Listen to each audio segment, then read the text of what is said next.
Merci. C'est pas la première fois que tu m'arrives avec des problèmes. On dirait qu'à chaque fois qu'on se voit, c'est pour me demander quelque chose. J'aimerais ça que tu aies le goût de me voir sans arrière-pensée. Écoute, cesse de déconner, veux-tu? Cette fois-ci, c'est sérieux. Je fais peut-être face à des charges criminelles. J'ai absolument besoin de certains renseignements de ton ami des entreprises de Bray. T'as vraiment l'air inquiet. Qu'est-ce qui arrive? J'espère que t'as pas fait de bêtises. Mais non, voyons. Simplement, il y a certaines personnes qui veulent avoir ma tête et qui sont prêtes à raconter n'importe quel mensonge pour me couler. Il faut que je me protège avant qu'ils m'attaquent, tu comprends? Ah, très bien. Mais je suis prête à t'aider. Qu'est-ce que tu veux que je fasse? Il faudrait que tu vois ton client le plus tôt possible.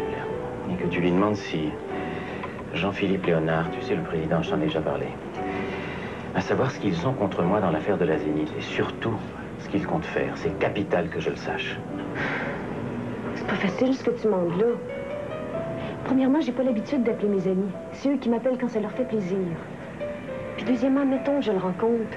Je peux tout de même pas lui demander une information comme ça sans motif apparent. Écoute, dans le premier cas, tu n'as qu'à lui dire que c'est urgent, que tu veux vendre des actions. Et je te fournirai le nom des titres. Et pour le reste, débrouille-toi. C'est quand même ton métier, ça, les confidences d'alcool et les secrets sur l'oreiller. C'est vraiment désagréable. Même quand tu me demandes une faveur, tu trouves le moyen de m'humilier. Je t'offusque pas, Maryse. Mon Dieu, je sais vraiment plus comment te prendre ni comment te parler. T'insistes pour appeler tes clients des amis. Tu fais de la prostitution, pas de la psychanalyse. Faut être réaliste, non? Je suis navré si je t'ai blessé. J'ai mon franc-parler, pardonne-moi. Et surtout, rends-moi ce service, hein? Des fois, je me demande pourquoi je suis aussi patiente avec toi. Je t'aime. C'est ta chance. J'espère que tu vas améliorer ton caractère quand on va vivre ensemble. Je te le promets. D'ailleurs, je compte sur toi pour y parvenir. Est-ce que ça veut dire qu'on va vivre bientôt ensemble? C'est possible, oui.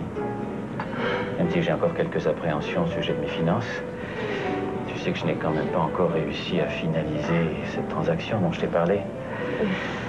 Je ne veux pas vivre à tes crochets. Je ne suis pas le genre d'homme à me faire vivre par une femme. Qu'est-ce que tu penses que tu fais présentement avec la Navy? C'est pas du tout la même chose. Ça n'a rien à voir. Elle est une partenaire dans plusieurs de mes projets.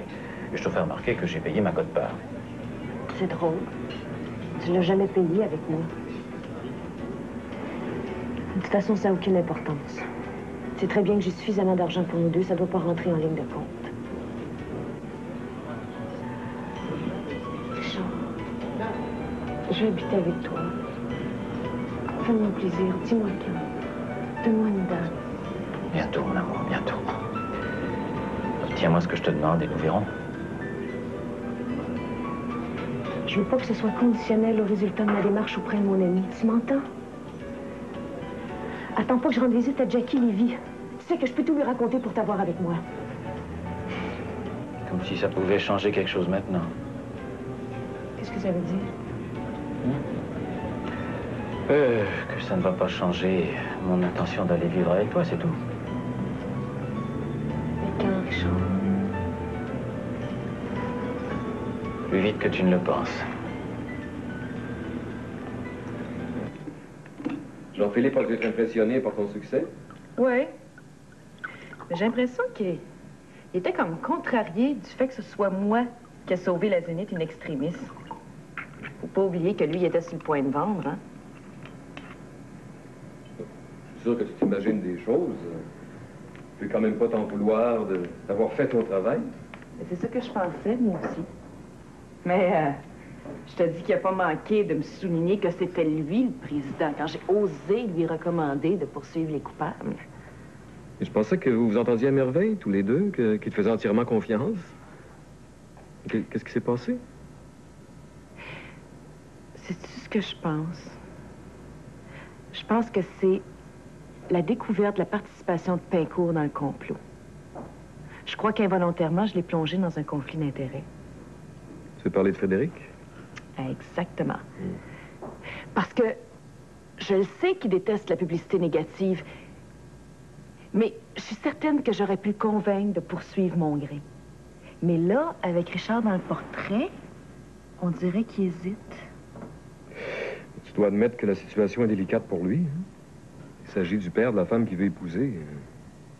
T'imagines le cirque que les journalistes pourraient créer avec ça? Si j'étais à sa place, je serais déchiré, moi aussi. Ben voyons donc. Frédéric l'a jamais rencontré. Puis pour Pincourt, c'est un accident de parcours. Il s'est jamais intéressé à elle, puis à sa mère non plus. De toute façon, ce gars-là, c'est un être abject. Qu'est-ce que tu fais de la morale?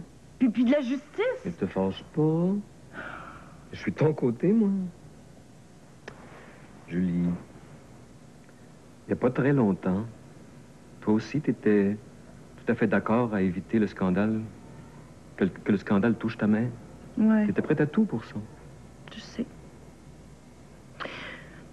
Mais les choses ont changé maintenant. À l'époque, maman était malade. Aujourd'hui, elle songe s'installer en France. C'est à peine ça nous écrit, puis je suis même pas sûre qu'elle pense à nous autres. Je crois déceler une certaine amertume. Hein? Et c'est pas toi, ça, Julie.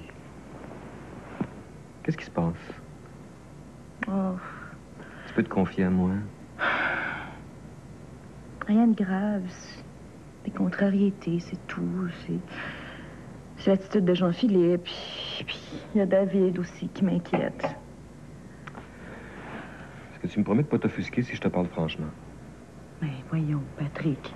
Je suis plus un enfant. Je suis capable de prendre les critiques en face. Pas toujours. T'es un peu pointilleuse sur certains sujets. Écoute, je trouve que t'es une femme merveilleuse. Et je pense que t'as le syndrome de Jeanne d'Arc. Tu veux tout prendre sur tes épaules. Tu veux sauver le royaume toute seule. Je te vois aller depuis que t'es rendue aux entreprises, puis t'es plus la même. Tu souris beaucoup moins, t'es très soucieuse.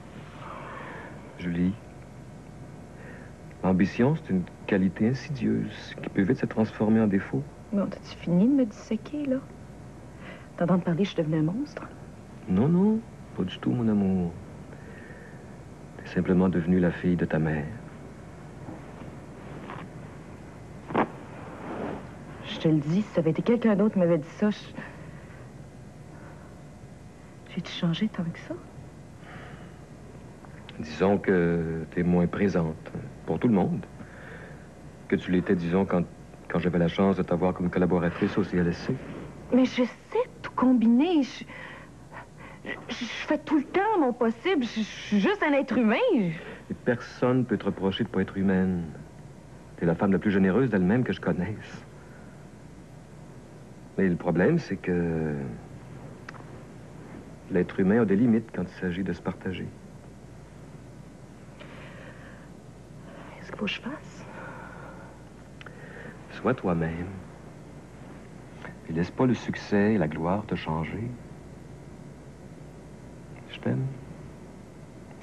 Et j'aime surtout la Julie d'autrefois.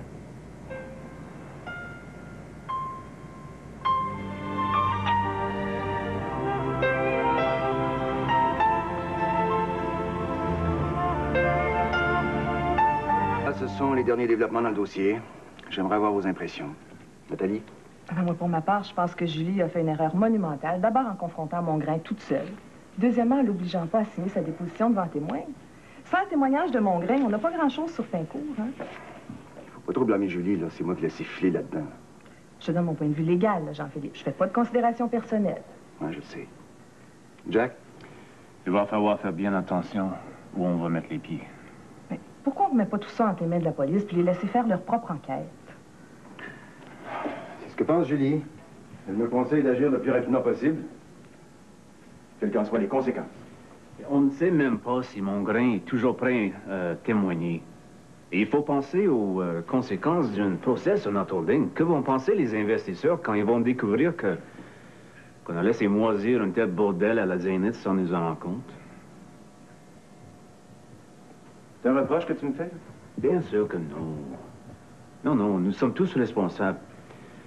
Mais ça ne change pas le fait que tu seras pointé du doigt comme président. Ah, Sur ce point-là, il a raison, Jean-Philippe. Mais on peut vraiment pas, moralement, laisser filer ces deux rapaces-là. D'autant plus que si ça se sait un jour, puis qu'on a camouflé la vérité, ça va être bien pire. T'inquiète pas, je prends tout ça en considération. Ben, faudrait prendre une décision rapidement, avant que nos deux moineaux s'évaporent dans la nature. Et avant de prendre une décision, j'attendrai d'être bien sûr que Mongrain est toujours prêt à incriminer Richard. Tu nous affirmes qu'il a promis à Julie de témoigner. Ouais, c'est ce qu'il m'a dit. Moi, je le crois. Je lui ai demandé de rentrer en communication à nouveau avec Mongrain. Ben, j'espère que cette fois-ci, elle va demander mon assistance, juste pour être certaine qu'elle ne commette pas la même bévue. Essaie d'agir avec un peu de diplomatie, hein? Je trouve que tu insistes un peu trop sur ses erreurs et non sur son apport. Tâchez de vous entendre, ce serait beaucoup plus efficace. Sois bien à l'aise, Jean-Philippe. Si tu veux que je me tienne éloigné de ce dossier-là, moi... Arrête de te formaliser, je t'en prie. Pas besoin de prima donna dans mon équipe. J'en veux une qui fonctionne. Hé, les amis, ne laissons pas Pincourt nous diviser. Si on se querelle entre nous, il aura gagné malgré tout. Vous pensez pas? De toute façon, c'est à moi que revient la décision finale et je la prendrai en temps et lieu. Est-ce qu'il y a autre chose?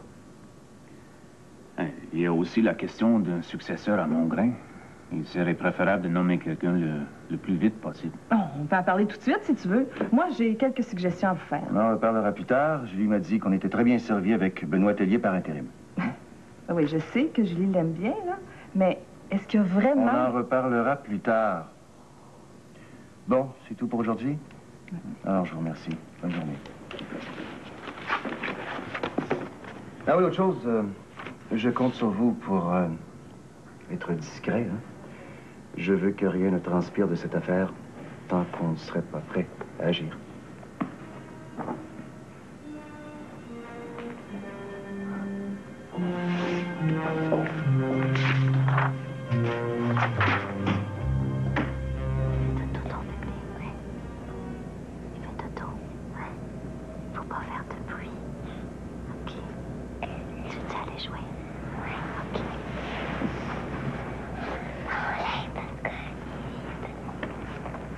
Maman? Oui? Je me demandais, comme tu as décidé de rester encore quelque temps à Montréal, pourquoi tu n'essaierais pas de te faire des amis? Ça te distrairait? Je me sens coupable de devoir passer tes soirées à t'occuper de la petite. On peut facilement trouver une gardienne pour Roxane quand je suis pas là. On se fait pas des amis comme ça. Puis ça me fait plaisir de te rendre service. Je sais tout ça.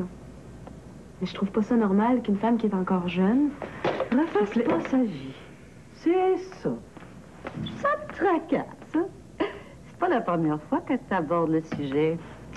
Quand tu parles d'amis, il s'agit pas nécessairement d'amis de femmes, si je te comprends bien. Pas nécessairement. Maman, je te trouve trop renfermée sur toi-même. J'aimerais tellement que tu sois heureuse. Mais je le suis. Est-ce que par hasard, tu voudrais te débarrasser de moi? Maman, blague pas, je suis sérieuse. Des fois, j'ai l'impression que je t'ai demandé de rester seulement pour t'occuper de la petite. Puis dis-moi pas que t'as pas pensé à refaire ta vie avec un homme. Oui. Pour être franche, oui. J'ai tellement aimé ton père. J'ai peur d'être déçue. Mais c'est un homme merveilleux. Je te le concède, mais c'est pas parce qu'il est plus là qu'il faut que t'arrêtes de vivre. Je suis sûre qu'il aurait souhaité que tu continues avec quelqu'un. T'as peut-être raison. Mais quand on n'a qu'un seul homme dans sa vie, c'est pas facile de recommencer. On se sent désemparé. Ben, je pourrais peut-être t'aider. Si je te présentais quelqu'un. Oh mon Dieu, je pense pas que tu trouves quelqu'un dans ton entourage. Mais merci quand même, Cupidon. Bien, je suis content que tu sois là, Patricia. J'allais justement t'appeler ce matin. J'ai parlé au docteur Dansereau il y a quelques minutes. Il me disait qu'il était très satisfait et du succès de l'opération et de l'état de son patient. Est-ce qu'il y a des choses que je pourrais lui apporter, Sébastien? Ben, je vois pas, là. Fais-toi pas de soucis, Patricia. On s'occupe très bien de ton homme. Pas vrai, Charles? Oui. Ouais, le personnel est merveilleux. Je manque de rien, Patricia. OK, ben je vous laisse, là. Tant que je vais te reposer un peu, hein. C'est que c'est le chemin le plus court vers la guérison. Alors, je te revois cet après-midi. Au revoir, Patricia. Au revoir, Sébastien, puis encore une fois, merci. Qu'est-ce qu'on aurait fait si on n'avait pas eu Sébastien? C'est ça que je lui ai dit l'autre jour. Surtout que c'est même pas de son ressort, ça. Remarque qu'il fait un peu partie de ta famille. Je le considère comme mon neveu. Même si ça marche plus très bien avec Julie. Je trouve ça dommage. J'ai tellement l'impression qu'il était fait l'un pour l'autre. Mais toi, mon amour, comment ça va? Je reviens de loin, Patricia. De très loin. Je peux bien te le dire maintenant, mais... J'ai eu très peur avant l'opération. J'avais l'impression qu'il était pour constater un cancer généralisé. Il était pour me refermer puis me laisser mourir. C'est fou, hein? Dis pas ça, tu me donnes des frissons. Non, le docteur m'a dit que la tumeur était vraiment bien localisée. D'ailleurs, il dit que c'est l'avantage du diagnostic précoce. Non, tu vas voir. Le pire est derrière nous. Je l'espère. Oh, je suis fatigué de lutter, de me battre tout le temps. J'ai eu ma part de malheur, tu sais. Et toi, ça n'a pas dû être facile de traverser tout ça, Patricia? Hein? Moi, ça n'a pas d'importance. C'est toi qui as traversé cette épreuve-là. Moi, là, je suis tellement heureuse que ce soit terminé, là. J'en oublie toutes mes angoisses. Je t'aime, Charles. Moi aussi, je t'aime. Je veux que tu te reposes, toi aussi. Faut que tu penses à notre enfant. Hein? J'avais du mal à dormir ce matin, puis je réfléchissais, puis je me disais, si toutes les épreuves qu'on a eues jusqu'à maintenant, là, c'est le prix du bonheur qui nous attend avec notre enfant, ben, c'est le prix en vaut la peine, hein? C'est toute ma vie, Patricia, toute ma vie, toi. Laissons tout ça derrière nous. T'as raison.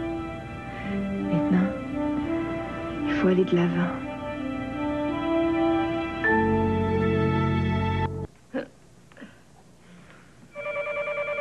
Je l'espère, je vais répondre. Allô? J'aimerais parler à Frédéric, s'il vous plaît. Oui, certainement. Je vous la passe. Ne quittez pas. C'est pour toi? Je pense que c'est Jean-Philippe. Allô, Jean-Philippe? Comment vas-tu? Toujours fâché? Je te l'ai dit, je suis pas fâchée. Je suis simplement déçue, c'est tout. Ton attitude envers Alexandre m'a surpris. On en parlera plus si ça te dérange. Écoute, si je t'ai paru indifférent, je m'en excuse. On fera tout ce que tu voudras, mais à condition qu'on ne se quitte plus jamais sur indifférent. Tu me pardonnes? Je te promets d'être sage. Des fois, t'es comme un petit garçon. Un grand bébé gâté. Un bébé gâté qui veut aussi te gâter. J'aimerais que tu ailles te choisir un ensemble à ton goût, dans une boutique de ton choix, que tu leur demandes de m'envoyer la note. Ben écoute, Jean-Philippe, voyons. Non, non, j'insiste. Et je veux que tu viennes dîner au domaine ce soir. J'ai une surprise pour toi. Si tu as des problèmes avec Roxane, tu peux l'amener. Non, non. Non, dans le jour, j'ai une excellente gardienne, puis Jacqueline est libre ce soir, je pense. Merveilleux. J'envoie le chauffeur te chercher. J'ai hâte de te voir. Tu sais, Frédéric, quand je fais une journée sans devoir, c'est comme une journée sans but. J'en perds le goût de travailler. Faudra pas que j'entre en conflit avec tes responsabilités. Il n'y a pas de conflit. Tu viens avant mes responsabilités. Ce soir, je t'embrasse. Moi aussi. À ce soir.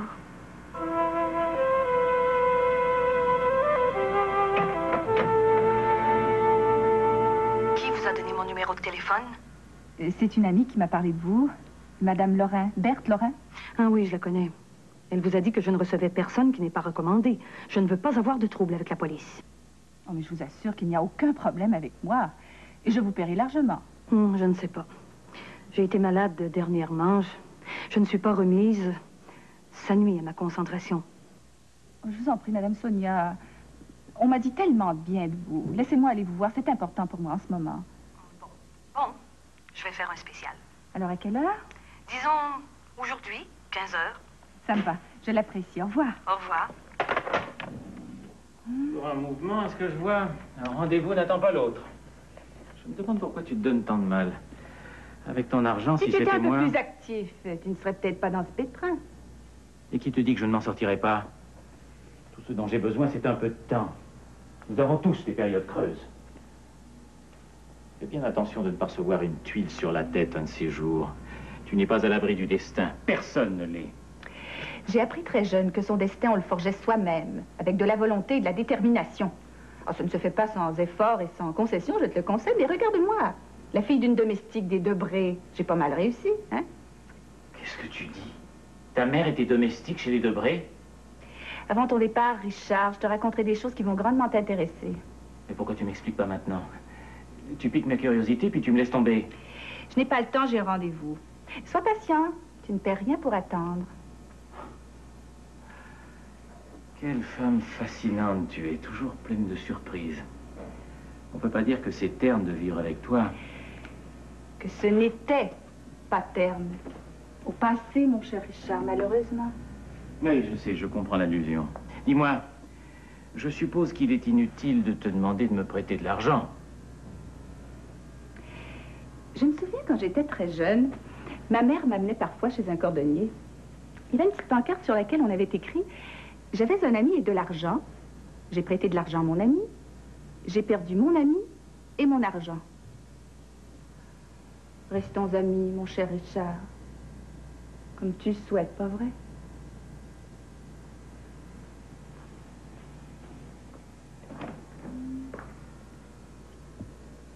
Un jour tu paieras, Jackie.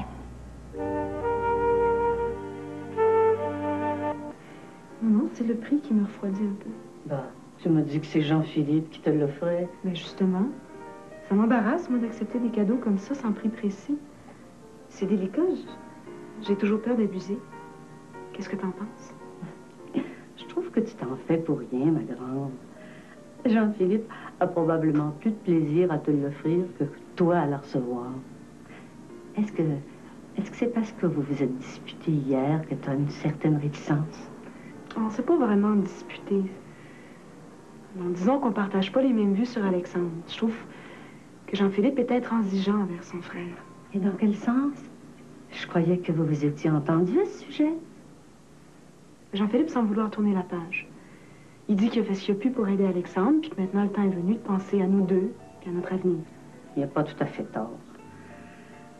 Ça peut sembler un peu dur, ce que je vais te dire, mais il faut pas que tu te culpabilises pour tout ce qui peut arriver à Alexandre. Mais maman, t'as rien à te reprocher de ton côté. Il faut pas que Alexandre devienne une obsession pour toi.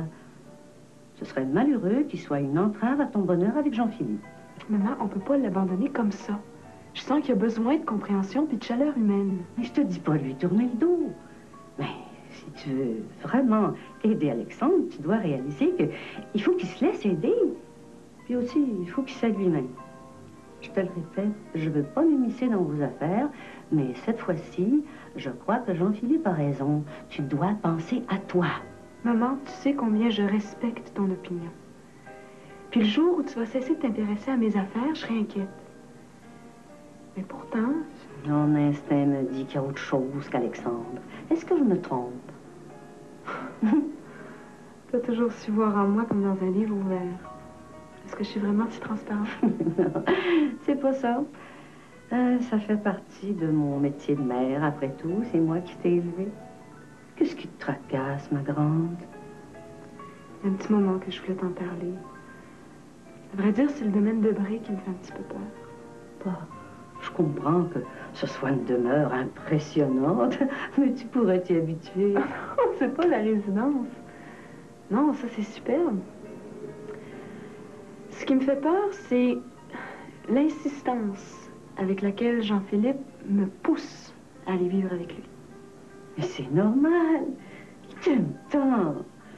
Ah, il y a beaucoup de femmes qui seraient emballées à l'idée d'aller partager sa vie. Mais je suis pas une autre femme. Moi, c'est moi. Si j'accepte d'aller vivre avec Jean-Philippe, là, j'ai peur de perdre ma liberté.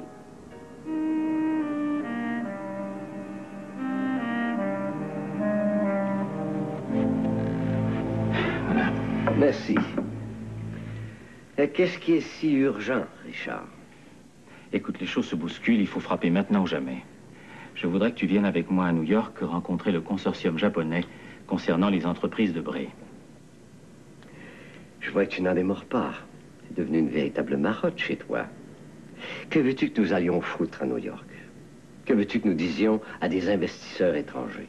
Est-ce que nous avions convenu, Robert, que nous sommes en mesure de leur offrir de devenir des actionnaires majoritaires s'ils achètent les 2 blocs d'actions que nous contrôlons? Enfin, j'espère que tu n'as pas changé d'idée encore une fois. Je n'ai pas d'idée à changer. Nous ne contrôlerons rien. Faut que tu te mettes ça dans la tête, Richard. C'est un beau rêve, c'est devenu une chimère maintenant. Ça ne marche plus. Tu ne peux pas parler au nom de Jackie, tu le sais bien, et je n'ai pas le portefeuille de Simone.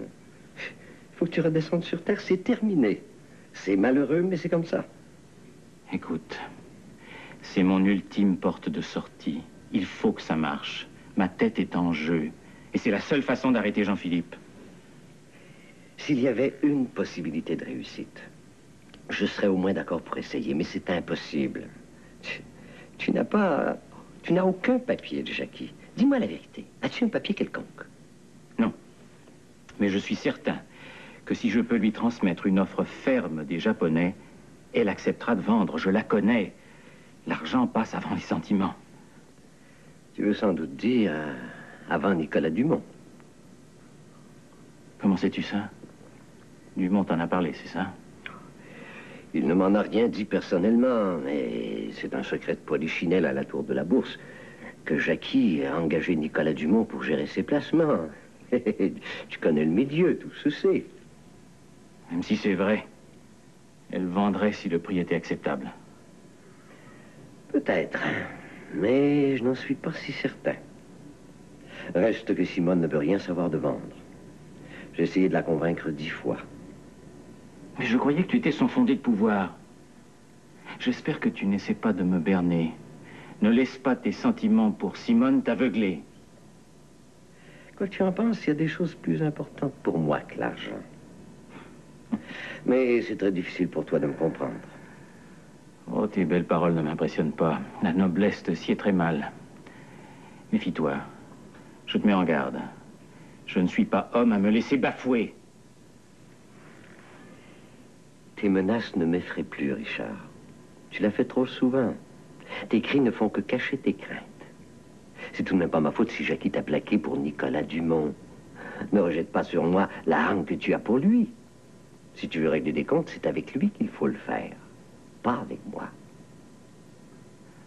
Robert, nous sommes de vieux amis, toi et moi. Tu ne peux pas me tourner le dos. Nous avons une affaire en or entre les mains.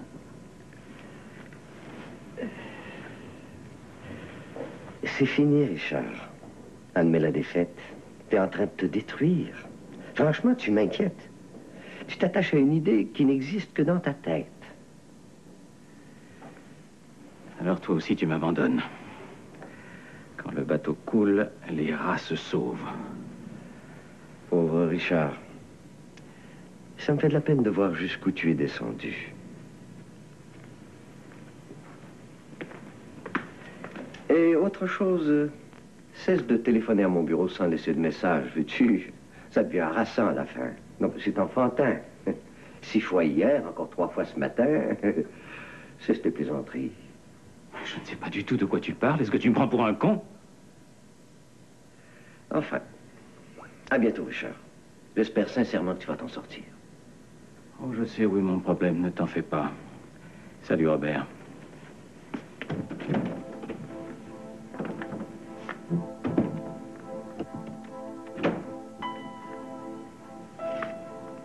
Nicolas Dumont. Voilà le problème. Bon, il faut que je retourne au travail, les filles. Oh, excusez-moi, j'étais distrait. Pardon, mademoiselle. Je m'excuse. Docteur Marois, bon... Décidément, j'ai l'impression que je continue d'avoir mauvaise figure. Je suis désolé. C'est pas grave, c'est un accident. Du moins, j'espère. À moins que ça soit votre façon personnelle d'attirer l'attention des gens. Non, non, je vous jure, je vous avais pas vu. Écoutez, je vous taquine, docteur Dussault. Arrêtez de vous en faire, là, c'est pas grave. Est-ce que je peux au moins vous payer un autre petit déjeuner? Là, je viens de démolir le vôtre. Non, non, j'avais terminé. Bon, mais je vais au moins vous débarrasser. Bon, ben, je retourne au boulot. S'il y a une note pour le nettoyage, là, vous me remettrez ça? Je crois pas que ça soit nécessaire. Bon. Docteur Marois, auriez-vous une petite minute? Qu'est-ce que je peux faire pour vous? Bien, soyez-vous.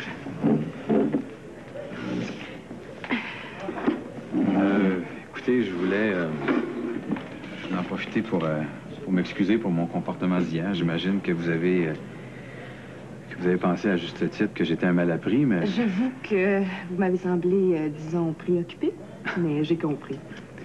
On devait être bien gentil, parce que je pense que les problèmes personnels ne devraient pas entrer en ligne de compte avec les bonnes manières, mais je suis pas grognon comme ça habituellement. Hein? Ben, je suis contente de vous l'entendre dire. J'aurais pas voulu être la cause de votre mauvaise humeur.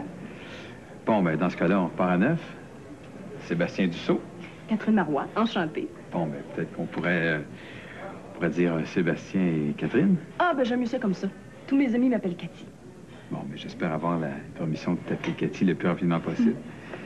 Moi, de ma part, j'ai pas beaucoup d'amis. De mon côté, c'est vrai, j'ai pas beaucoup d'amis ce temps-ci. Ça me manque beaucoup. Il me semble qu'il en tient qu'à toi. Un beau gars qui peut être charmant quand il veut. Il me semble que ça doit abonder les gens qui recherchent ton amitié. Ben, disons que je suis un peu méfiant. Est-ce que c'est d'expérience vécue que tu parles, là, ou c'est de nature? Bon, Georges t'a parlé, toi? Non, simple déduction. T'as l'air d'un gars qui a l'air contrarié par la vie, qui a essuie un coup dur. Est-ce que je me trompe? C'est drôle, je disais justement au docteur d'Endurant, à Georges, que c'est le temps compliqué d'avoir une discussion avec un psychiatre. T'es toujours en train de te sentir analysé de tous les côtés. Écoute, je voulais pas être indiscrète. Non, non, Il me semble que la méfiance puis le cynisme ne semblent pas coller à ta personnalité. T'es pas le genre à être désabusé. Je l'étais pas, sauf que... C'est drôle à dire, là, mais depuis quelque temps, j'ai comme perdu une certaine naïveté. On dit que la maturité vient plus tard chez les hommes. C'est peut-être un début de sagesse. Ouais, si seulement c'était vrai. Non, je te regarde, puis je me dis qu'il n'y a pas si longtemps, j'étais comme toi, là. Optimiste, idéaliste. Laisse-moi te dire qu'en cours de route, j'ai perdu mes illusions. Je sens qu'une femme a dû profondément te blesser, toi. Et qu'est-ce qui te fait dire que c'est une femme? Il n'y a rien qu'une femme pour inspirer une telle déception. Puis il n'y en a qu'une autre pour la faire oublier. Je sens qu'on va bien s'entendre tous les deux, Cathy. J'ai été étonné ce matin que tu conseilles à Jean-Philippe de faire arrêter Pincourt. C'est tout de même le père de Frédéric. Ils seraient sûrement en désaccord. À moins que ce soit ce que tu cherches, l'occasion de les séparer. Tu me connais mal, Jack. C'était strictement une recommandation professionnelle. Le sens du devoir, c'est inné chez moi. D'ailleurs, je serais désolée qu'il arrive des problèmes dans le discours. Désolé, mon œil. J'entends que l'occasion pour te glisser de nouveau dans la vie personnelle de Jean-Philippe. J'ai pas dit que j'avais abandonné tout espoir. Seulement, je crois sincèrement que c'est pas une femme pour lui, c'est une enfant. Jean-Philippe a besoin d'une femme mature pour l'épauler. D'ailleurs, t'es le premier à déplorer son manque d'intérêt pour le travail depuis qu'il était avec elle. Tu trouves pas que j'ai raison? Moi, j'évite le plus possible de porter le jugement. Bien que j'admets que Jean-Philippe n'est plus le même. Mais c'est le patron et j'obéis aux ordres. Je te trouve bien téméraire de lui tirer en tête. Et cette guerre stérile avec Julie, je trouve ça inutile et une perte de temps. Tu ne gagneras certainement pas contre les Debré, hein? Ton problème, mon pauvre Jack, c'est que tu abandonnes trop facilement. C'est vrai que tu es un homme charmant, mais tu manques de couilles. Pardonne-moi de te dire, mais tu as tendance à devenir un yes-man. Oh, je dis des sottises. Non, non. Continue. Je t'écoute. Ton opinion m'intéresse. Prends le cas de Pascal. Tu t'es laissé doubler par un petit voyou. Dès qu'Éric a rencontré Pascal, là, t'as baissé pavillon. Tu t'es plié à tous ses petits caprices sans jamais lutter pour la garder. Ton problème, mon pauvre Jack, c'est que tu es trop gentleman. ça, là. C'est un anachronisme dans les années 90. C'est la fake Jack. Si tu défends pas ta peau, qui va le faire pour toi? En d'autres termes, tu me considères comme une mitaine. Ah, j'ai pas dit ça. C'est seulement... Comme je te plains, Nathalie. Tu dois être vraiment frustrée pour parler ici. Mais je t'en veux pas, hein. Et ce qui me peine le plus, c'est que j'ai l'impression que tu ne sais même pas ce que tu veux. Quand Jean-Philippe t'a fait des avances, tu les as repoussées en prétextant un plan de carrière. Maintenant qu'il aime une autre femme, t'en es jeune. J'ai pas changé d'idée à propos de ma carrière. Je pense toujours la même chose. Mais une femme peut se tromper. J'ai eu tort de repousser Jean-Philippe, ça, je l'admets. Au fond, tu l'aimes pas vraiment. C'est l'idée qu'une autre femme puisse avoir l'influence sur lui qui te fait paniquer. Avoue-le. Essaie de te convaincre moi-même. Je suis peut-être servile à tes yeux, mais au moins, je n'ai pas la prétention d'être autre chose que je suis. Ben, ouais. Sans nous en rendre compte, on est tombé dans un jeu de massacre. Non, Nathalie. Dans le jeu de la vérité.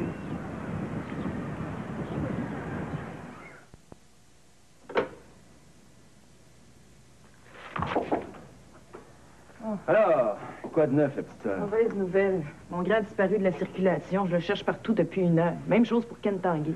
Oh, c'est emmerdant, ça. Ouais. Qu'est-ce que tu comptes faire? Je sais pas. Je voulais justement t'en parler. T'as-tu 2 minutes? Oh non, j'ai pas le temps. Je dois aller acheter un cadeau pour Frédéric. Ça peut toujours attendre. Non, non, j'ai un rendez-vous très important avec quelqu'un, là. Ouais. Écoute, tu m'écris un mémo et tu laisses ça sur mon bureau, hein? As-tu l'intention de demander à Jim Prévost de nous aider? Avec le cachet qu'on lui a remis, il pourrait peut-être nous aider? Non, je pense pas. Je pense que c'est plutôt le temps de tout confier aux autorités. Je sais que ça te plaît pas, puis c'est ma recommandation. Bon. Tant pis. Ça veut-tu dire que t'acceptes? Je te tiendrai au courant. Bye.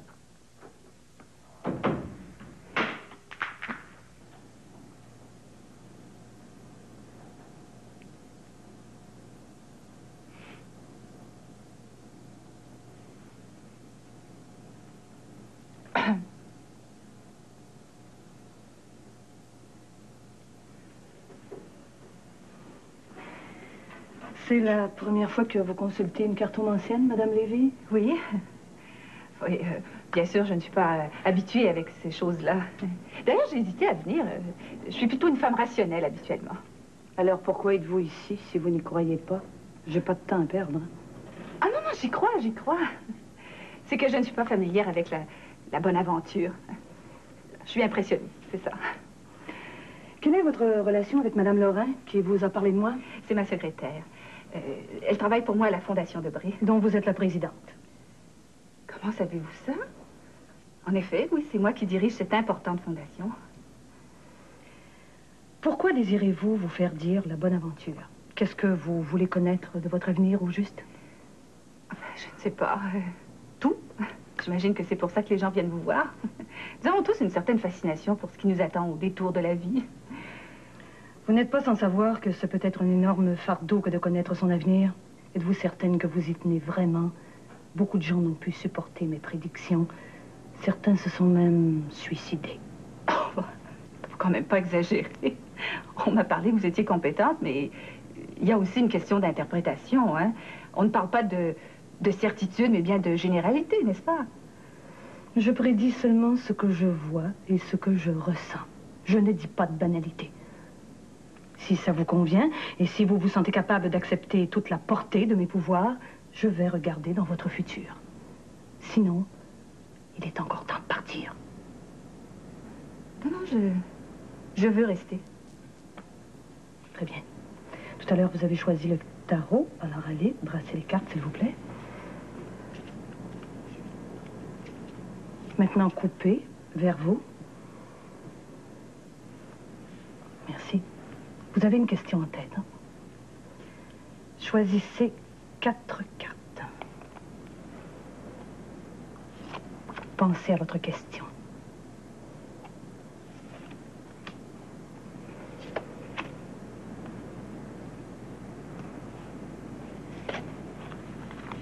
Voilà.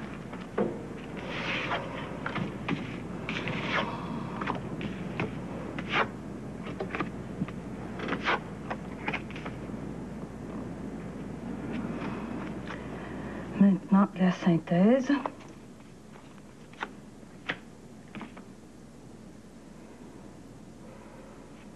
Est-ce que c'est mauvais? C'est bizarre. C'est sombre. Très sombre. Mais qu'est-ce que vous voyez? Un revers financier important. Peut-être même fatal à votre carrière. On complote contre vous. Les fantômes du passé vont revenir vous hanter. Qu'est-ce que ça veut dire? Votre passé vous suit, il ne veut pas lâcher prise. Votre avenir est embrouillé à cause de ça. Un homme que vous aimez va vous abandonner. Le rêve que vous caressez va s'évanouir. Je sens qu'on veut se venger, quelqu'un veut se venger. Mais ça suffit! Ne me dites pas que vous ne voyez aucune bonne nouvelle! Je suis désolée, c'est trop sombre.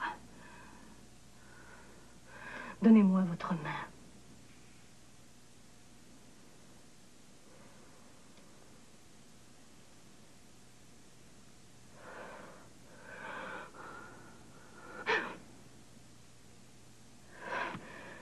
C'est tout, c'est terminé. Vous avez senti quelque chose? C'est ça, dites-moi. Je veux savoir.